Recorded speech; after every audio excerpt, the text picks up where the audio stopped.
اما الان رايحين نديروا لو تيراج سور ديال لعبه ايس موتورز لي سكوتر ايس موتورز، نشوفوا شكون اللي ربحوا لي دو سكوتر. حاب يقول باسكو على بالي درنا شي روطار يا جماعه، مي كيما نقول لك شغل مليح يطول بيان. رايحين نجبدوا هذه الخطره دو سكوتر، رايحين نتعرفوا سويا على شكون هاد الفائزين. نذكر انه الاجوبه سهله، قلت لكم سياره بروبولسيون اسكو دفع امامي ولا دفع خلفي؟ بروبولسيون دفع خلفي، وطوموبيل شحال من روضه فيها؟ ما فيها 5 رواد، فيها 4 اللي يمشوا ولا رد سكر. نشوفوا عمليه لو تيراج اوسور. لاتوت راكو هايلين. هيا السلام عليكم. دونك اليوم رايحين نديروا لو تيراج اوسور، السحب ديال القرعه ديال حصه لاتوت مع المتعامل اس موتورز بيان سور باش تربحوا سكوتر. كما قلت لكم شفتوا في الشابو اللي كنت نهضر فيه، بيان رايحين نجبدوا زوج مطوات لانه درنا شويه عطال. داكور، حنا عندنا محسوب جبنا لكم المحضر القضائي. السلام عليكم. السلام ورحمه الله وبركاته. واش راكم لاباس بخير؟ لاباس الحمد لله. الحمد لله. وجبنا محسوب هذايا شكون هذا؟ الضيف الكريم السي حليم سليماني. هذا هو ما نقول لكمش كرون جوار، فوالا كرون جوار. راح نشوفوه ان شاء الله عام قريب. هذا راح يدخل في ليكيب ناسيونال، راح يلبس يده وراح يدينا ان شاء الله الروسيا. دونك كيفاش رايحين نديروا دوكاتيك؟ رايحين راكم تشوفوا البنيته هذه واسمها الطفله هذه مدام ايناس. دونك ايناس هذه راهي قاعده وسط البراوات. دونك نقول لها تمد لنا البريه الاولى. ايناس اعطينا واحده. اويد اويد يون فوالا بالك طيح يون اكيد عمو. لا ما نشد عليها طيح. هاب هاي ليك. دونك الاولى ان شاء الله قلبكم يخبط. دب دب دب دب. ها هاي ليك المحضر فوالا افتحها. دونك راح يفتحها نشوفوا اسكو اولا بعت القسيمه. بعت القسيمه. نعم. بعت القسيمه. دار التليفون وما يشبع. الهاتف نعم. صح دار الهاتف. هو خلى اسمه ولا ما خلاش؟ خلى الاسم نتاعو. وشنو هو الاسم الكريم؟ سرار اكرام جميله. سرار اكرام جميله السيده. السيده. دونك الجواب هنايا اذا سامحتني، وشنو هو الجواب؟ واش قال؟ خلفي. دفع خلفي. دونك السؤال هذه اللي بعثت في الشهر الاولاني. نقول لها سياره ذات بروبولسيون اسكو دفع امامي ولا دفع خلفي؟ دونك هنا قالت دفع خلفي والجواب صحيح. دوكاتيك رايحين نعيطوا لك اون ديريكت هكذا. اون ديريكت هاوليك عندي واحد شد لي شويه اخر يعاون شويه تا وقف غير لاطاي هكذا غير لاطاي. الو دقيقه شوف هكذا تليفون نعيطوا لها ان شاء الله برك تجاوب. هما جينيرالمون ما يجاوبوش نيميرات ما يعرفوهمش. ان شاء الله برك هذه الخطره يجي شويه زهر. وانا راح ندير لكم او بارلور. كيفاش الاسم الكريم؟ اكرام جميله سرار. اكرام جميله سرار. وي سوني يا سي اون ايتيديون.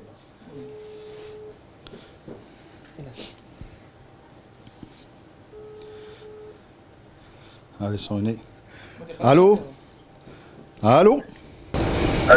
مساء الخير. مساء الخير. الله يسلمك خويا. هذا التليفون ماشي تاع السيده سرار؟ السيد سرار. السيد سرار. نعم. و اكرام جميله. واش تجيك من فضلك؟ بنتي. بنتك الله يبارك. مالا معك حصه لاتوت تاع قناه الهداف. بعثوا لنا واحد البريه باش تشاركوا في اللعبه تاع اللي تربحوا سكوتر. على بالك بها ولا ما على بالكش؟ هيا مالا مبروك عليكم راكم ربحتوا خويا. مبروك عليكم سكوتر من اهداء اس موتورز وحصه لاتوت وقناه الهداف. هيا مبروك عليكم خويا. قول لي برك عندي واحد السؤال محسوب الجماعه راهم هنا يشوفوا الاستديو. سي عبد الحكيم سرار واش يقول لك؟ ولد عم بوي. ولد عم بوك. ولد عم بوك يا خويا يعطيك الصحه وبارك الله فيك. حاسوا لي راكم فزتم. نتصلوا بكم ان شاء الله منا شويه نقول لكم كيفاش ديروا باش تستلموا هذا السكوتر هذا. الله يرضى عليك. الله يسلمك يا خويا بارك الله فيك. وسلامنا كامل العائله عائله سرار في سطيف وكل سكان سطيف. بارك الله فيك. ما حبيت تقول لي ولا؟ الله يبارك فيك خويا. الله يجزيك. الله يسلمك يعطيك الصحه. دونك عائله سرار من سطيف، عائله هذا جميله اكرام من سطيف. مبروك عليكم. هذيك القسيمه سيد ماتر هكذا. هذه الاولى كل شيء مبروك. دوك هذيك لازم لنا قسيمه واحده اخرى. افكي ديون. ما طلعش هو كم يخلص. هاي ايناس. هاي ايناس. افكي ديون. افكي ديون. صح ايناس. يون. صح ايناس صح. هاي لك هاي الثانيه. ان شاء الله ما يكونش كيف. هاب القسيمه. نعم كاين رقم الهاتف وكاين اسم والجواب. واسمه السيد أودان نبيل. أودان نبيل منين هذا؟ ودان نبيل، خرج اسمك يا بابا. من شميني ولايه بجايه. شميني ولايه بجايه، والجواب واش هو؟ دفع خلفي. دفع خلفي، والجواب صحيح سيداتي اوانيزي سادتي. مبروك عليك مسيو نبيل اوداني، هكذا نبيل اودان، باردون نبيل اودان، فوالا نبيل اودان. دونك من ستيف خلى النيميرو تاع التليفون. دونك مبروك عليك لا فامي اودان تاع بجايه من ستيف. روح لبجايه دوك نسيو نتصلوا به اون ديريكت. هكذا ما عطاوني التليفون تاع الباطل، استنى شنو نعيط له. اودان نقولوا شي يقول لك موريس اودان. هاي انا نعيطوا، فوالا دونك انا نعيطوا لمسيو اودان، يدراوش كله موريس اودان ان شاء الله برك. هاوي صوني، هاوي صوني. ها الو الو الو مساء الخير. الو الو مساء الخير عليكم. السلامة. امك تسير لاباس. صافا. كنتيني مسيو نبيل اودان. انا عمير. انت يا بعثت لواحد الكوبون حصه لاتوت تاع الهداف تيفي باش تربح سكوتر. نعم. شاركت في واحد الكونكور طومبولا باش تربح ان سكوتر ولا لا؟ نعم شاركت. اي ملاك ربحت خويا، مبروك عليك، مبروك عليك سكوتر. ما كانش منها. والله غير كاينه منها سبحان الله. انا ونبيل مغيرف تاع لاتوت هكذا. يعطيك الصحة خويا. شحال من بريه بعت؟ وحده ولا زوج ولا ثلاثه؟ بعت 3 بريات. 3 بريات. هاك شوف يا اخو، هاك خرجتي مالا، مبروك عليك. الور نكونفيرمي معاك برك واحد الحاجه، لا نقلت ولا لا. الور قلت لك جو في كونفيرمي كاك شوز افيك فو. لا اون فواتور بروبولسيون تيراج افون ولا اريير؟ اريير. بون ريبونس خويا، مبروك عليك. دونك مبروك عليك سكوتر هايل من اهداء دو لا مارك اس موتورز. دونك اس موتورز هذه سي اون مارك دو فابريكاسيون الجيريان من صنع جزائري، منتوج هايل بزاف يا خويا. دونك نعاودوا نتصلوا بك ان شاء الله منا شويه هكذا ونقولوا لك كيفاش نديروا. قلت لك نعاودوا نعيطوا لك هكذا، نعاودوا نعيطوا لك باش نقولوا لك كيفاش جيت تريكوبيري السكوتر تاعك. بدخل اخويا. هيا يعطيك الصحة. مش اسمع، حبيت نسقسيك برك حاجة ولا غير حاجة. انتوما لا فامي اودان. ايوا موريس اودان واش يقول لك؟ موريس اودان. ماشي لا فامي تاعنا كاع. ماشي لا فامي تاعكم. يا خاطر حنا عندنا لا بلاص اودان في الجزائر. لا انا قلت بالك فاميليا ولا. بروكيسيون برك كيف بصح ماشي لا فامي ماشي كيف. هيا صحة، ميرسي بوكو خويا، يعطيك الصحة مسيو نبيل. انت نبيل ولا نبيل؟ ها هيا صحة ياك ما تشوف لاتوت، ما تشوفها. نعم. يا خويا يعطيك الصحة، ميرسي بوكو. اون فو رابيل ياك. هيا صحة خويا، يبقى على خير. دونك فوالا عندنا لي دو غانيون. فوالا هام ليك متر، معليش ندخل لك في واسمه في 18 متر تاعك في 18. فوالا دونك هام ليك لي زوج اللي ربحوا. فوالا مبروك عليكم. راني فرحان بزاف لي زوج من متابعين حصه لاتو تربحوا هذه سكوتر، ومازال طوال العام ان شاء الله مازال دوطر سكوتر. دونك من الغدوه ان شاء الله تقدروا تشريوا في الهداف البيوتور والهداف الدولي. داكور عندكم السؤال جديد باش الشهر الجاي ان شاء الله تزيدوا تربحوا موطو.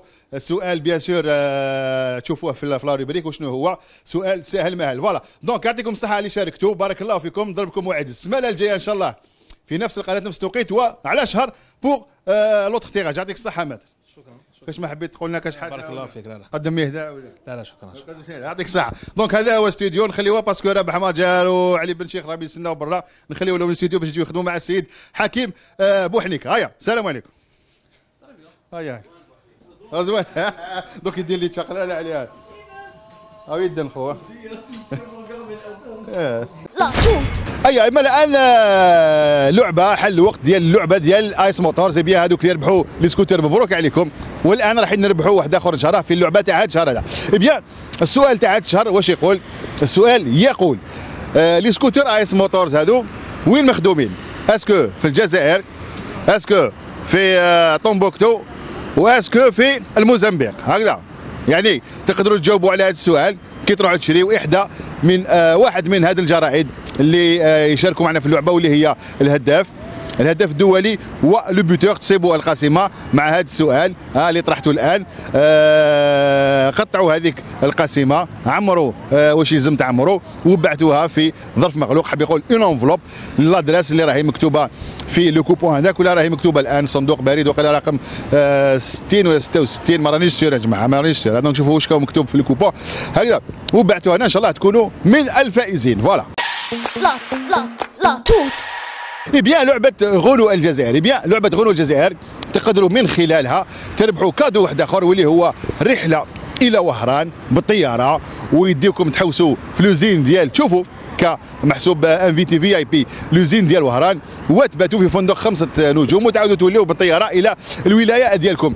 باش تشاركوا في هذه اللعبه اي بيان لازم تجاوبوا على هذا السؤال. السؤال يقول لك مصنع رونو ديال وهران وقتاش دوشينا، اسكو في 2013 اسكو في 2014 اسكو في 2015 عفوا. اي بيان تقدروا تجاوبوا عن طريق الفيسبوك، هذه اللعبه عن طريق الفيسبوك. تروحوا للصفحه ديال غونو الجيري facebook.com/غونو الجيري، تسيبوا لو بوست هذاك، ما تكتبش اون كومونتير داكور، ما تكتبش اون كومونتير. عندكم واحد لافيش هذيك لازم تكليكيو عليها تعمروها وتبوستيوها، وان شاء الله كل شهر كاين كادو هكذا من اهداء غنو الجزائر. هيا روحوا جاوبونا على السؤال هذا، وان شاء الله انت ولا انت تكون من الفائزين.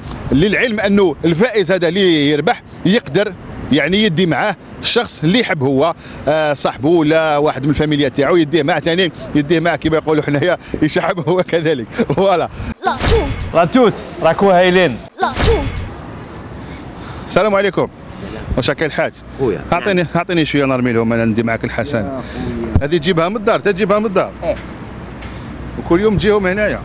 هذا كيف تعطيهم اسمح لي، هذا تعطيهم حبه ليغي، اسمح لي، هذا ليغيم ولا ديسير؟ هذا طوماطيش سيتان ديسير. شفت كي نعرفها نديها هذيك خلاص والله غير صح. هاك معليش فطور كاين صافي ولا خلاص الخبز ندي هذايا. ادي خويا، هذا ليك، هذا ليا. تحب الحمام عمي تحب؟ تعطيهم الماكله. شفتك شغل تدوس معاهم، علاش مساكن هذا؟ لا تاوعنا وانت واش سيبورتي؟ الياسما تاوعنا تاع الصح يا اخو. الله يحفظك. هاك غادي نعاود نرجعها لك خويا جوز بيان الوقت. يعطيكم الصحه. بيان حصه لا خلاصت هذه الامسيه. بيان نضرب لكم موعد السمانه الجايه ان شاء الله نفس القناه نفس التوقيت. حاب يقول اليوم الثلاثاء ابتداء من الساعه 7:30. والجماعه اللي كوليك قال لك يا ودي لازم ندير لنا اهداء، مالك اللي نسيتهم سامحوني نسيت نكتب. يبيا هذه الحصه راهي في خاطر الكاميرا مان اللي راهو مور الكاميرا تاع سي ترياقي. نورمالمون نحي لك الكاميرا ونوري لك الغاج. روح لا نوري لكم الغاج. ها لك تلختو، ها لك سي ترياقي، ها لك كاميرا مان وحشبال. هاوب عاود رجع. دونك الور السي عنان رضوان هاي في خاطرك. هذا رابع واسمه الربيع المونتاج سفيان اللي يقعد قدامه. عندك عدلان ورؤوف، عندك حميد المسؤول بيان سور، حميد الشاف تاعنا الكبير، عندنا ذراعي، عندنا اسامه، عندنا طبجي، عندنا زناتي، عندنا زانيتي عفوا، عندنا عبدو، عندنا ناصر، وكامل اللي نسيتهم من المدير الى محسوب كامل العمال. يبيا نضرب لكم واحد السمانه الجايه ان شاء الله. اذا حبيتوا تقعدوا معنا في الاتصال يبيا عندكم صفحه الفيسبوك ديال حصه لا توت اللي هي tout.option.tv راهي تجوز هنايا tout.option.tv. اطرحوا علينا اسئله كاش ما عندكم حاجه حابين نبوستيوها في الميور مشكل في الطوموبيل تاعكم مرحبا بكم. هكذا خوتي بيان تهلاو في روحكم، سوقوا بالعقل، تهلاو في البلاد. هيا كملوا معايا هيا سلام.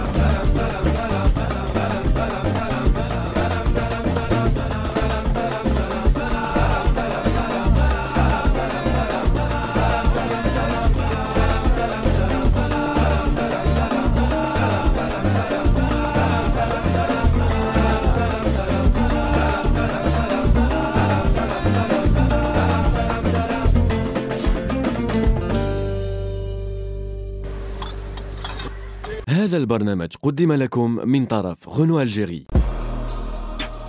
هذا البرنامج قدم لكم برعاية AS موتورز.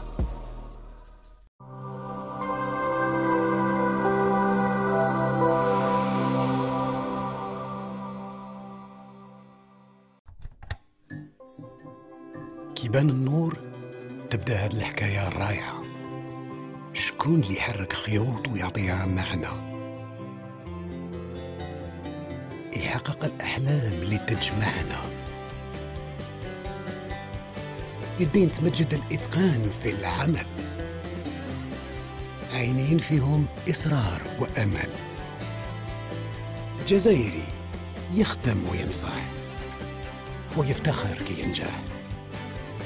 منذ سنتين في مصنع غونو الجزائر للإنتاج الأول في الجزائر، 800 جزائري وجزائرية يزرعوا الخبرة ويحصدوا الامتياز.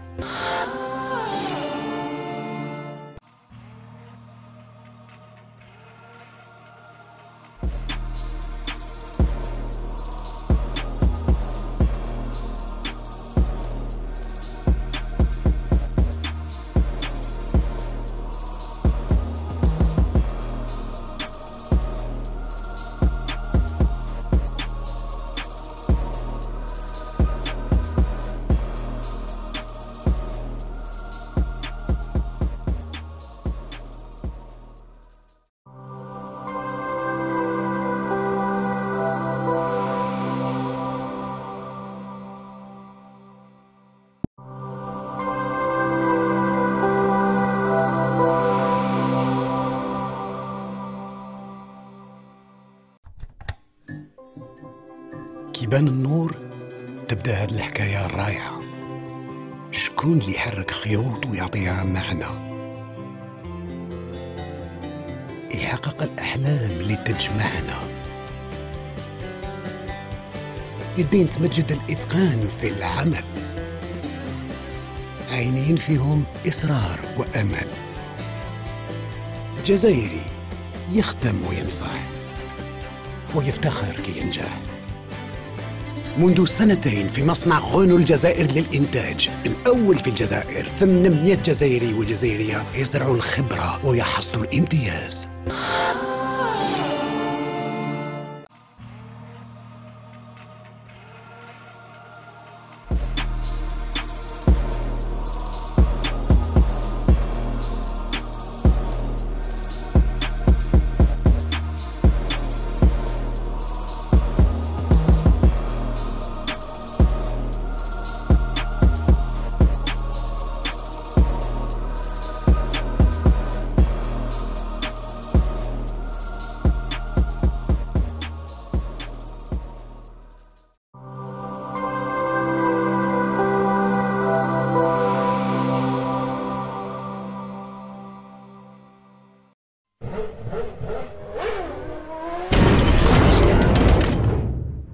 هذا البرنامج يقدم لكم من طرف غونو الجيري. هذا البرنامج يقدم لكم برعاية AS موتورز.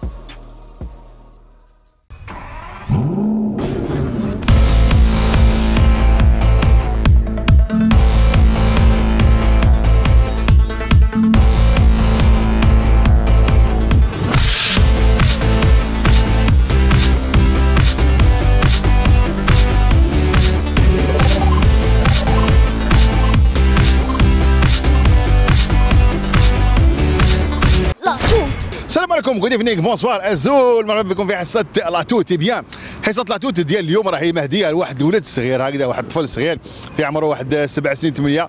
قال لي باباه بلي يحب بزاف حصه لاتوت وما يعطيهاش. بيان، هذه الحصه راهي في خاطرك انت، علاء الدين علالو كيما يسقي لك باباك الحوات. بيان، نروحوا نشوفوا المواضيع اللي عندنا اليوم في حصه لاتوت ونعاودوا نوليو. لاتوت راكو هايلين. شاهدوا معنا اليوم في حصة لاتوت المواضيع الآتية. نزوم على شركة ALD أوتوموتيف. رايحين نروحوا إلى باريس باش نجيب لكم واحد اللقطات من لو صالون غيتروموبيل، حاب يقول صالون السيارات القديمة واش قدمت فيه علامة غونو. رايحين نروحوا إلى تلمسان باش ندير لكم الاختبار ديال لا سيتروين بيرلينغو الجديدة، ونختبر لكم بطبيعة الحال جراند ايطا ديال تلمسان كلام. وراح نديروا عمليه السحب ديال لو جو AS موتورز وين تربحوا فيه لي سكوتر. راح نتعرفوا على اسماء الفائزين هذا الثلاثاء. راح نطرحوا عليكم سؤال جديد ديال سكوتر اللي تربحوه الشهر الجاي. راح نلعبوا كذلك مع غونو الجزائر واللي من خلالها تربحوا رحله الى وهران بالطائره واقامه في فندق 5 نجوم وزياره للوزين ديال غونو ديال وهران، وهذا مكان. بيان، الموضوع الاول راح نعرفوكم ولا نتعرفوا سويا على ALD اوتوموتيف. هذه واحد الشركه هنا في الجزائر الاختصاص تاعها تكري الطوموبيلات للشركات. تشوفوا معنا ALD اوتوموتيف. لاتوت راكو هايلين.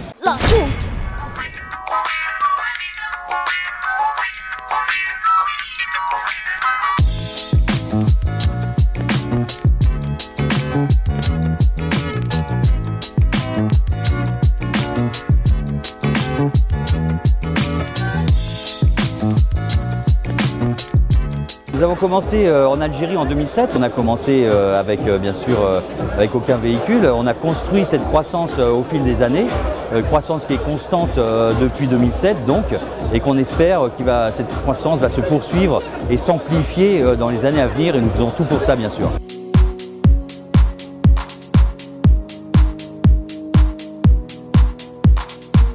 Donc c'est une étape, c'est un franchissement de cap, donc c'était normal que l'on célèbre et on fête cet événement avec tous nos partenaires, les clients, les fournisseurs et bien sûr avec nos collaborateurs qui sont quand même les acteurs premiers de cette réussite. On est des clients des véhicules. On a des merchandisers, donc c'est pour ça. On a beaucoup de voitures à louer معهم. Donc c'est ALD, ils sont sérieux, efficaces et rapides.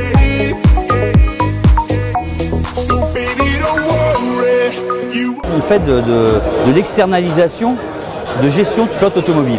C'est-à-dire qu'aujourd'hui, une société elle a des véhicules à gérer, elle doit les acheter, elle doit les entretenir, elle doit les assurer, les revendre. Elle a du personnel pour s'occuper de tout ça, nous on s'occupe de tout. C'est-à-dire que c'est une externalisation complète d'une fonction de l'entreprise, d'une fonction accessoire à l'activité principale de l'entreprise. Donc c'est une fonction qui n'est pas cœur de métier pour l'entreprise. Nous on la décharge de toute cette gestion du parc automobile.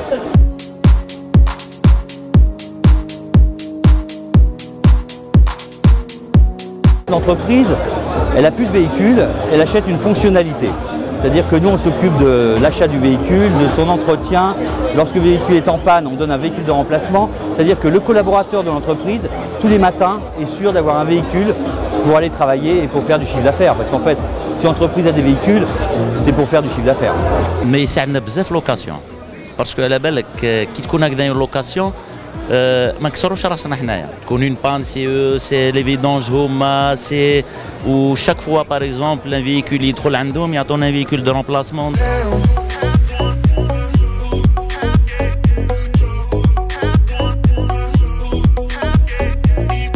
عندكم شيف دو بارك؟ شوف عندنا شيف دو بارك بور جيري برك لي فييكول هذا مكان هذا لازم لها فيدونج يعيط لهم يبغى لي زابلي.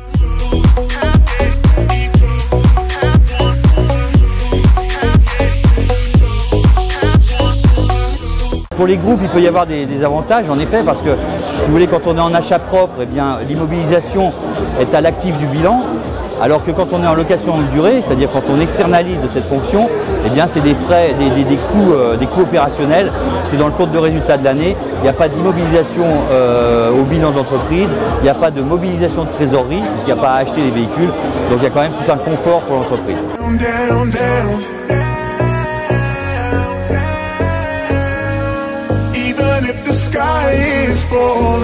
C'est sûr que externaliser la fonction, il faut quand même toujours garder le contrôle. On ne peut pas externaliser une fonction et puis ne pas avoir un œil sur l'efficacité et le coût de cette externalisation. Donc on a des outils qu'on met à disposition de l'entreprise, des outils de reporting. Il y a un site web, un web service qui est dédié donc, aux gestionnaires des parcs de nos clients.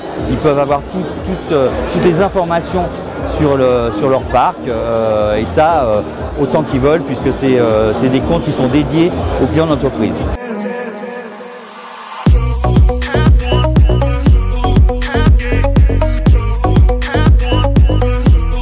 On essaye d'être innovant chez ALD et on est très attaché aussi à la sécurité routière. On a mis en place un module d'éco-conduite qui est lié à la télématique embarquée et qui permet d'avoir un score du conducteur.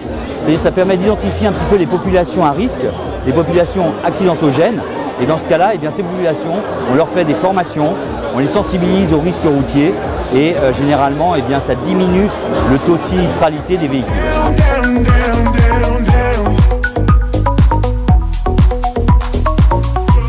En termes d'innovation aussi, là on va lancer une application smartphone où on va pouvoir interagir avec les conducteurs, c'est-à-dire leur dire quand est-ce qu'il faut faire leur révision, on leur enverra des alertes, on pourra leur dire en fonction du lieu où ils se trouvent, eh bien, quel est par exemple s'ils ont crevé, quel est le réparateur de pneus ou le vendeur de pneus le plus proche de l'endroit où ils se trouvent. Il y aura c'est une application smartphone avec vraiment des fonctionnalités très intéressantes et pour le confort du conducteur.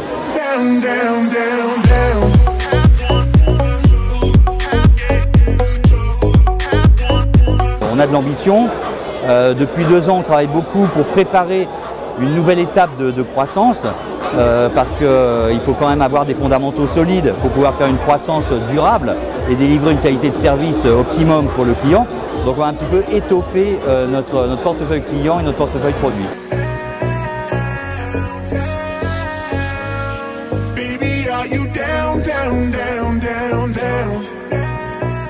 AED International se porte très bien. La location longue durée, maintenant, c'est le standard pour les entreprises. Plus personne ne gère sa flotte automobile. Il y a de l'externalisation partout dans tous les pays. Il y a toujours des ouvertures qui sont prévues pour l'année prochaine. Donc aujourd'hui, AED International se porte très bien. En Algérie, il y a un potentiel énorme. Je suis vraiment très confiant sur l'avenir d'AED en Algérie. J'étais même étonné de voir qu'il y avait ici des véhicules anciens, des véhicules d'époque en Algérie. Et donc, eh bien, en fait, ces collectionneurs, ce sont des collectionneurs, des passionnés, eh bien, sont regroupés en club, en association. Et en fait, on a eu la chance eh bien, de connaître un membre de cette association. Et bien sûr, eh bien, lui nous a mis en contact avec tous les autres. Et ce qui nous a permis de réunir ces 35 véhicules qui sont tous plus exceptionnels les uns que les autres et dans un état mais vraiment parfait de conservation. C'est de l'état concours, hein, c'est d'état concours.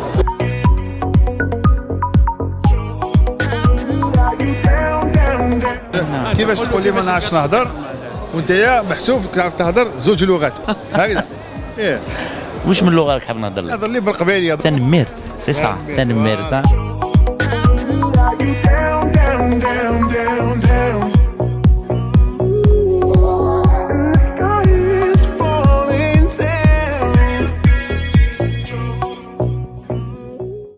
Depuis le début de la soirée, il y a un coffre ici.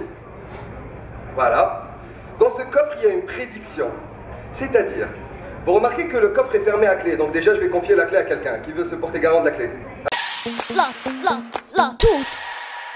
دونك رانا الان شفتوا اوزيم قبيله كان سور سان وقال واحد ديال الاخر نوزامي وديفي قال لك دوك نهبط عندكم وندير لكم الاخر حنايا اون ام بيان ديفي في حصه لا توت بيان مسيو اوزيم. Merci, bonsoir. Bonsoir. سي دوخني. Très bien, on va faire un petit tour de carte mais de roche de manière normale. Vérifier, il n'y a rien de caché, ni fil, ni aimant, ni quoi que ce soit. Vérifier le jeu de cartes. Vérifier, khalto. Safra terbax, très bien. On va dédier carte à tenir le pack. ادي وحده اعطيني الباك. ادي وحده سنتو باش ما نشوفوش كاع. Allez-y. C'est bon. Montrez-la à la caméra, je me retourne.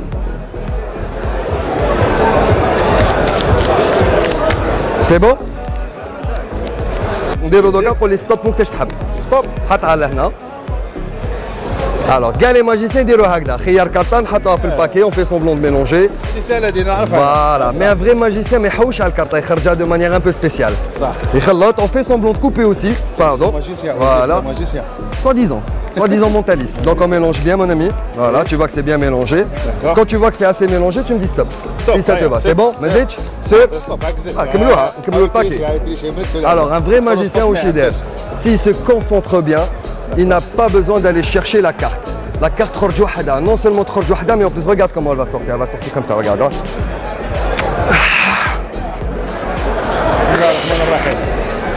Et c'est votre carte. Heya. Très bien. Regardez ce qu'on va faire. On va faire encore plus bizarre. Dis une carte.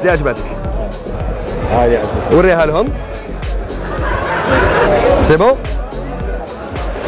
Alors, واش دير؟ حطها في جيبك هنايا وحل يديك بيان ابلا هكذا. فوالا هبط يديك باسكو انا مانيش طويل نعاود ندير لا كارت. اوكي؟ قول لي ستوب وقتاش تحب. ستوب. هنايا. ستوب. capable تقول لي ستوب n'importe où. Alors est-ce qu'on peut faire un gros plan sur les mains déjà? قال لك دير جروب بلون على لي مان. ما تبوجيش لي كارت ما تخليهمش يطيحوا. Regardez. Sans bouger. ديرها غير هكذا. حل يديك شويه برك. Et une seule carte sort toute seule du paquet. Tu as autre carte? Oui. Merci mon ami, je te souhaite une excellente soirée. Merci. Merci avec ABC. لا توت راكو هايلين. اما الان رايحين نطيروا سويا الى فرنسا، رايحين نروحوا الى باريس وين كاين واحد الصالون هذا اسمه غيترو موبيل. وشنو هو غيترو موبيل؟ حاب يقول صالون او معرض ديال السيارات القديمه، لي فواتور اونسيان هذوك اللي كانوا دايرين حاله في العوام تاعهم لي زاني 30 لي زاني 20 20 العشرينيات حتى الستينيات اللي يشفوا علينا ابائنا.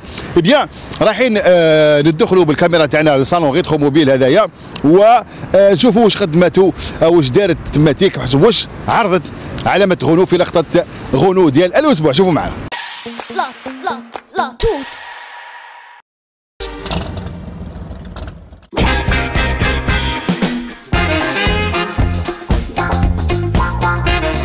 J'essaie de venir tous les ans, c'est pas facile parce que j'habite loin, mais on retrouve les plus belles voitures de tous les temps dans un endroit très concentré. Donc c'est magique et j'essaie de passer quelques heures au moins une fois par an. Ah bah c'est très intéressant, il y a de tout. Pour ceux qui sont vraiment les amoureux de la mécanique, là c'est le festival, le paradis. À la fois les vieilles voitures, mais aussi les miniatures, reproduction des voitures des années 60. Ce qui est bien, c'est qu'il y a tout. Il y a ce qui est pas si vieux que ça, et puis il y a des choses très anciennes, mais retapées. On retrouve vraiment des petits bijoux, des...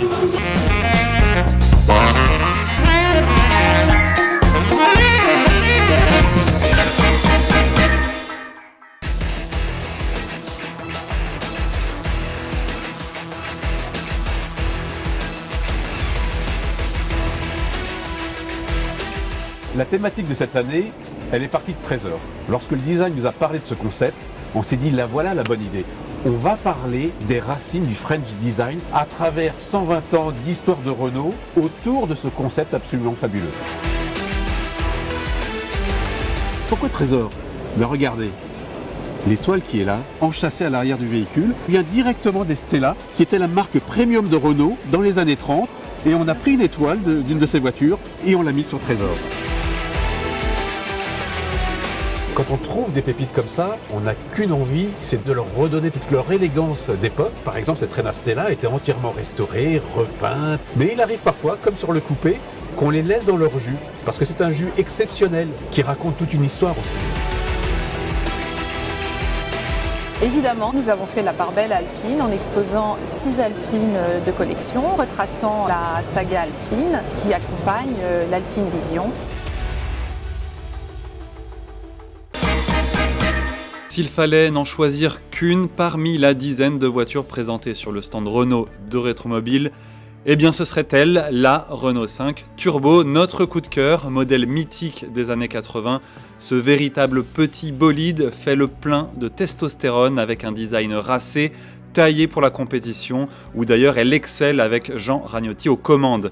Par rapport à la citadine de Monsieur Tout-le-Monde, la Turbo se reconnaît au premier coup d'œil, capot bombé, voie élargie, pneus larges et surtout prise d'air latérale pour faire respirer la mécanique. Celle-ci reste cachée en position centrale arrière, avec 160 chevaux tirés d'un 4 cylindres 1,4 litre turbo. La puce de 3,66 m de long et moins d'1 tonne sur la balance est capable de sauter la barre des 200 km/h, en propulsion bien sûr et boîte manuelle. La Renault 5 Turbo c'est également un intérieur improbable, ou du moins coloré, comme ici avec cet exemplaire de 1982 au siège rouge et moquette bleue. 1690 exemplaires de la Turbo furent produits entre 1980 et 1982. La Turbo 2 prit ensuite le relais jusqu'en 1986. Alors pourquoi ces Renault elles sont intéressantes? C'est parce qu'il y a d'un côté un combat industriel et un combat sportif qui va se jouer. Le combat sportif, il est intéressant parce que Porsche va amener aux 24 heures du Mans la technologie du turbo. Et Renault va relever le défi, tout d'abord aux 24 heures du Mans, avec le proto Alpine qui va s'imposer en 1978 avec Jean-Pierre Josso et Didier Pironi, puis ensuite en Formule 1, Renault va apporter avec ces fameux Yellow Teapot et qui vont finalement finir par s'imposer dans les années 80. Et bien c'est Renault Turbo de Formule 1 qui vont être l'exemple de la fiabilité du moteur turbo. Et puis du côté industriel, Renault va utiliser cette technologie pour démontrer que à l'avenir, il faudra compter sur ces fameux moteurs suralimentés. Et on va voir la Renault 5 Turbo qui va s'imposer en rallye avec Jean Ragnotti, notamment avec Bruno Sabi. Quelques années plus tard, la Renault 25 va recevoir le moteur V6 Turbo. Cette Renault 21 Turbo qui est équipée d'un ABS et qui va surtout battre un record de vitesse sur glace. Elle roulera à 245 km/h sur une piste glacée en 1986. Et de l'autre côté, vous avez le vrai luxe, le luxe absolu. C'est incroyable, cette Renault 25, ses jantes BBS qui rappellent le sport des années 80-70. Et à l'intérieur, du cuir, fermeture centralisée, autoradio, ordinateur de bord à commande vocale. C'est le nec plus ultra de la technologie française des années 80.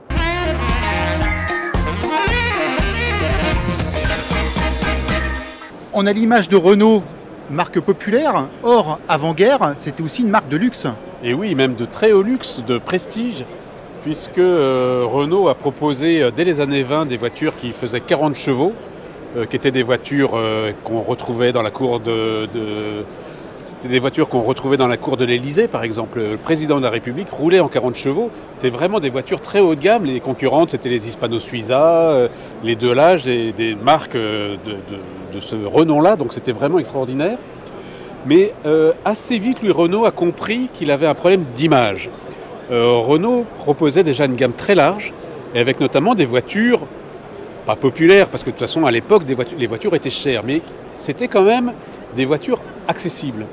Et c'était difficile, avec cette image, d'aller se battre contre Hispano-Suiza, Bugatti et les autres. Et donc Renault a tout simplement inventé la marque Premium en supprimant la marque Renault de ses voitures de très haute gamme et en remplaçant le Renault par une étoile. Et donc ce sont devenus des Stella. Et donc on est devant là une Reina Stella, qui est une magnifique voiture de 1932 avec un 8 cylindres. C'est vraiment ce qu'on fait de mieux à l'époque. Et cette Stella, ces Reina Stella vont ensuite être déclinées en différents modèles.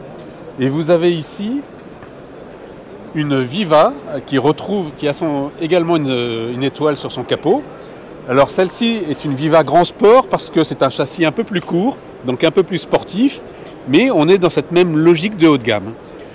Là on est en 1935 avec cette voiture-là, et puis on va faire un bond de quelques années encore, et on va voir sans doute un des tout derniers fleurons du haut de gamme de Renault avant-guerre, avec cette autre Viva Grand Sport qui est un coupé cette fois-ci, un coupé 3 places. Vous voyez que c'est une très grande voiture pour finalement un habitacle très restreint.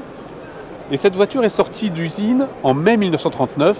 Juste avant la guerre. Juste avant la guerre. La fabrication s'est arrêtée en été 1939, donc vous voyez que c'est vraiment une des toutes dernières. Et ça, c'est une voiture qu'on vient de rentrer dans la collection il y a 3 semaines de ça. Et c'est assez exceptionnel parce qu'on connaît 3 autres modèles de ce type existants. Il y a notamment un très beau modèle qui a été très bien restauré, et puis 2 autres qui sont à l'état d'épave plutôt. Et cette voiture, elle a cette chose extraordinaire, c'est qu'elle est dans son jus d'origine, comme on dit. Cette voiture n'a que 22 000 km et elle est en parfait état de marche. Alors bien sûr, la carrosserie a un peu souffert. Bien sûr, le toit a dû subir du stockage dessus parce que il n'y a pas de rouille a priori. Il est un peu bosselé et la voiture n'est absolument pas rouillée. C'est extraordinaire. La peinture qui est caillée. La peinture est caillée. C'est l'aluminium, non? Non, c'est pas de l'aluminium. On pourrait croire, mais c'est sans doute un traitement à base de plomb et qui fait que ça donne la couleur de l'aluminium, mais ça n'en est pas. En revanche, la Reina Stella, c'était une carrosserie en aluminium. Alors, il y a des bouts en aluminium. Tout n'est pas en aluminium, mais une partie de la carrosserie est en alu, ouais. Alors, c'est une marque, on a dit, qui était ultra luxueuse, Stella. Évidemment, 1929, la crise aussi. Oui. Donc, elle sort juste au moment de la crise. Exactement. Et donc, Louis Renault va inventer une deuxième chose, c'est qu'après la marque Premium, il va inventer la griffe Premium.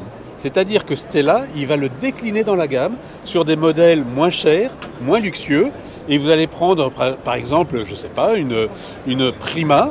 Au lieu que ce soit une Prima 6 ou une Prima 4, il va faire une Prima Stella, qui sera la même voiture, mais avec plus de chrome, des sièges plus confortables, voilà, une voiture un peu plus ostentatoire, un peu plus haut de gamme. Et donc il invente la griffe Premium bien avant tout le monde. Ça peut paraître un peu bizarre à Rétromobile d'avoir un concept car. Pourtant, il y a quand même un lien avec l'histoire. Concept car Trésor de chez Renault, il y a un lien avec notamment ce qu'on appelle les Stella. Oui, c'est vrai que dans celui-ci particulièrement, je t'emmènerai voir pourquoi tout à l'heure, mais ce qu'il faut imaginer, c'est qu'on s'inspire même pour des voitures du futur, de véhicules du passé. Enfin, c'est une culture l'automobile, hein, donc ça vient pas de nulle part et il y a beaucoup de sources d'inspiration quand on est là au salon à Rétromobile, c'est génial. Des photos qu'on avait avec les pilotes comme au Mans qui sautent dans leur barquette et tout, et donc on a carrément choisi de laisser le ponton tel qu'il est avec ultra résistant du coup avec la structure qui passe. Hein. Et on doit l'enjamber pour accéder à bord. Donc ça, c'est vraiment aussi un clin d'œil aux voitures de sport et voitures de course finalement de circuit. Et un dernier point peut-être, on va aller sur le logo, viens voir. C'est le petit clin d'œil derrière le logo Renault. Là tu le vois, c'est l'étoile de Stella. Voilà.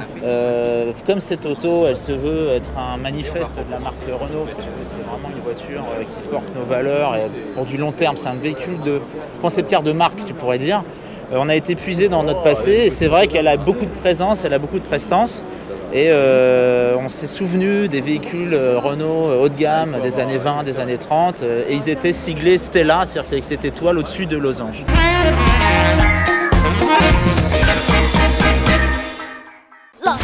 راتوت راكو هايلين.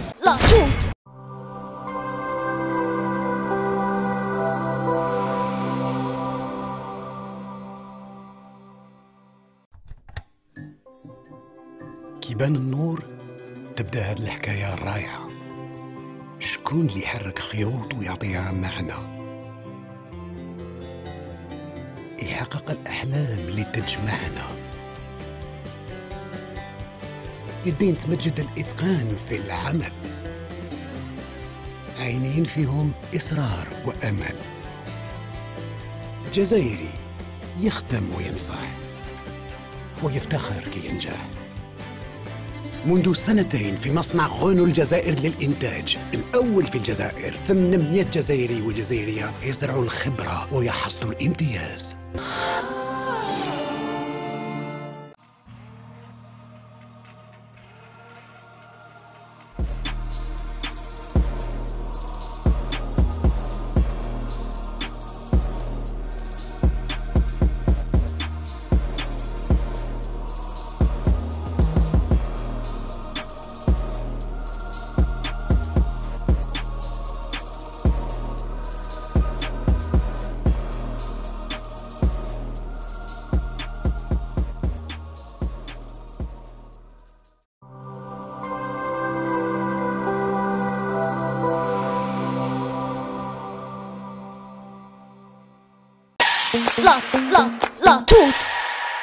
من باريس نعاودوا نروحوا الى تلمسان والجزائر نروحوا الى تلمسان باش نديروا الاختبار ديال واحد السياره هذه سي لا سيتروين بيرلينغو الجديده باش جربنا لكم تما في تلمسان في لاله ستي. وفي اخر الروبورتاج راح نديروا اختبار واحد اخر، اختبار تاع المغرفه تاع المغرفه نبيل المغرف راك شايفين فوالا روبورتاج.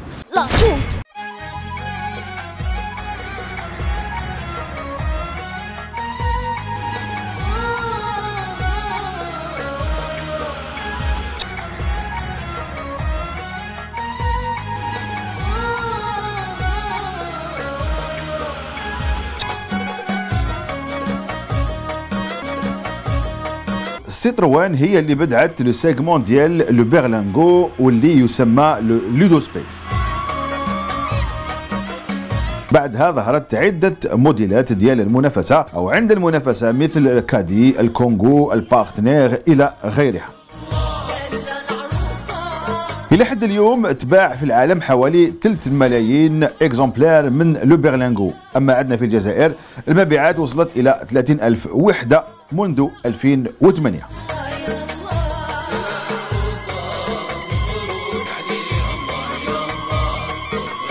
البيرلينغو الجديد ظهر لأول مرة في شهر مارس 2015 في فعاليات صالون السيارات لجنيف.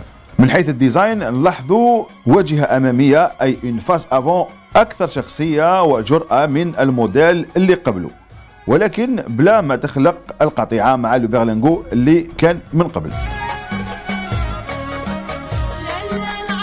اللمسة الجديدة من الأمام ديال السيارة هي لو بوكليي مغاير يعني ديفيرون، واللي دخلت فيه أضواء النهار دي في دو جور باللاد بالزيادة إلى اون كالندر جديدة. البرلانغو ملتي سبيس واللي رانا نسيو فيه في منطقة تلمسان يتوفر على ان صالون جديد واللي لو غارنيساج ديالو بقماش من طراز ليبيريا.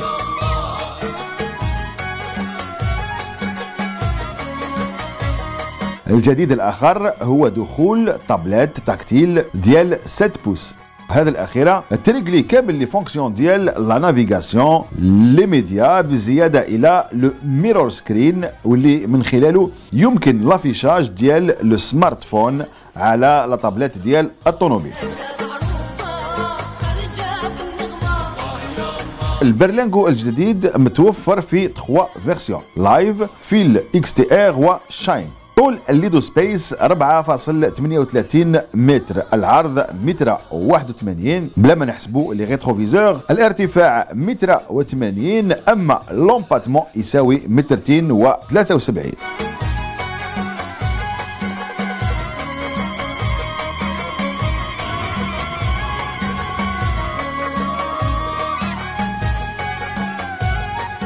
من الداخل يطرح البرلانغو فضاء واسع خاصة في لي بلاص تاع لاغيير وين الفضاء تاع الركبتين اي ليسباس او جنو يوصل حتى 24.5 سنتيمتر. اما الصندوق اي لامال تبلغ السعة ديالها 675 لتر وتقدر توصل حتى ل 3000 لتر كي نرقدوا لي سياج ارياس.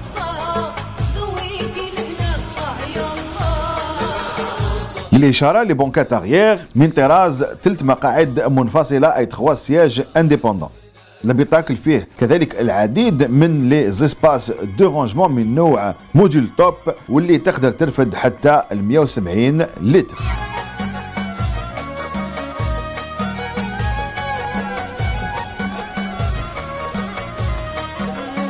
واش اللي مليح في هذا البرلانغو الجديد هو النوعيه ديال النور الطبيعي اي لا لومينوزيتي ناتورال اللي كاين في المقصوره اي لا بيتاكل. هذا من خلال لو باربريز وكذلك لا لونات اريير اللي جايين كبار بزياده على لي فيتر لاتيرال حب يقول الزجاج ديال الجنب ديال السياره ولي كوستود.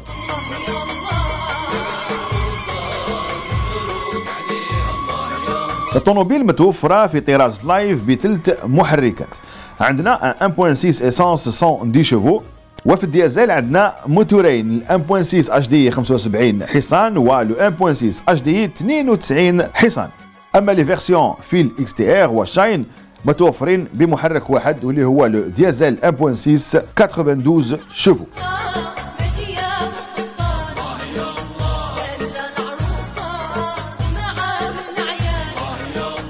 على الطريق لاحظنا انه القياده عرفت نوع من التحسن تسقمت. هذا راجع الى نوعيه لا سسبونسيون اللي جايه من طراز بسودو ماكفيرسون بزياده الى ادوات اللي تساعد على القياده دي زيد على كوندويت كما مثلا لو ريغولاتور دو فيتيس، ليد او ديماراج اون كوت، لو غريب كنترول، لونتي باتيناج، ليد او ستاسيونمون افون اي اريير، بالاضافه بطبيعه الحال الى المحرك اللي هو 1.6 اتش دي 92 حصان واللي هو محرك على فوا في نفس الوقت سوبل وقوي.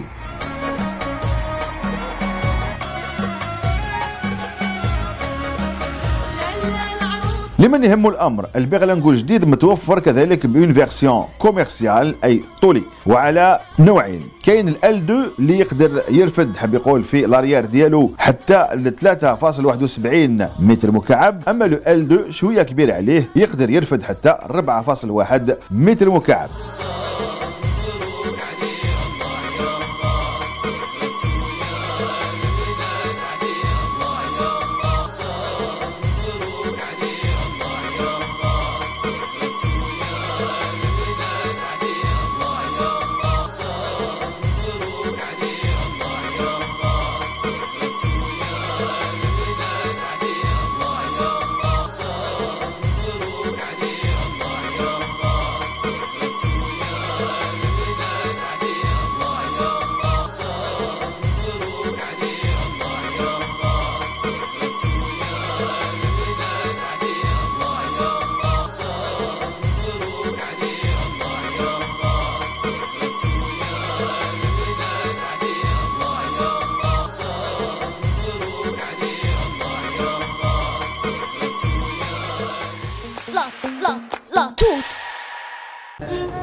اسكو على بالك التاريخ تاع كيف تقولوا هنا الكيران؟ التاريخ تاعها منين؟ اسبانيا. اسبانيا. بدات في اسبانيا. وجابوها هنا للجزائر. مالك دوك نصحح لك المعلومه صاحبي.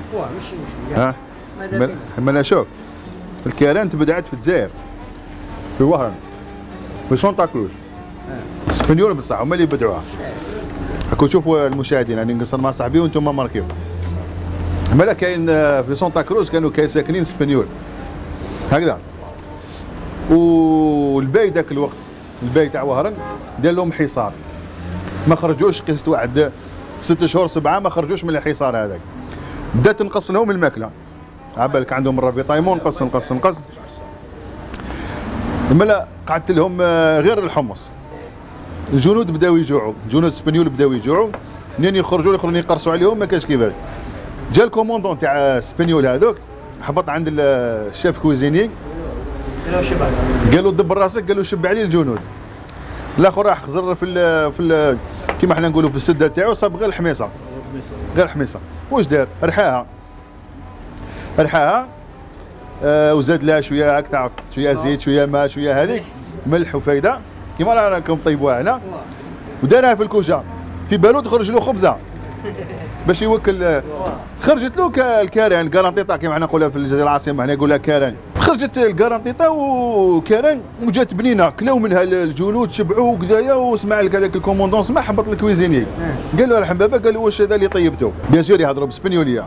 واش قال له اسبانيول تبعني مليح هذاك الشيف كويزيني واش قال له؟ قال له يا ودي ما نقدرش نقول لك واسمها قال له ولكن تنتكل كالينتي منا ولا تسمى كالينتيكا. وكالينتي باللغه الاسبانيوليه حب يقول سخونه حامي على بها في وران يسموها دي فوا الحامي يقول لك اعطيني الحامي. دونك هذا هو التاريخ تاع الكارانتيطا. واش هي طيبه سيداتي ونسي سادتي. واسمها البلاصه هذه هنا واسمها باب وهران. وانت الاسم الكريم خويا فؤاد. هاو سي فؤاد خويا درنا كارانتيطا ولا غير شوف تاكل صبعتك وراه.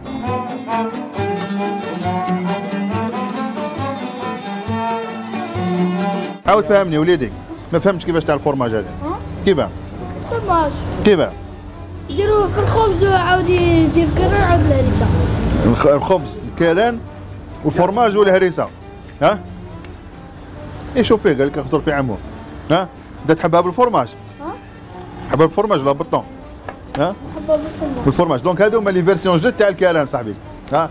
كاين اللي يضربها ناتورال كيما حنا كاين يدير لها شويه فورماج شويه هريسه ولا كاين بالطون بصحتك كل بلي فريت صح كاين يديروها لي فريت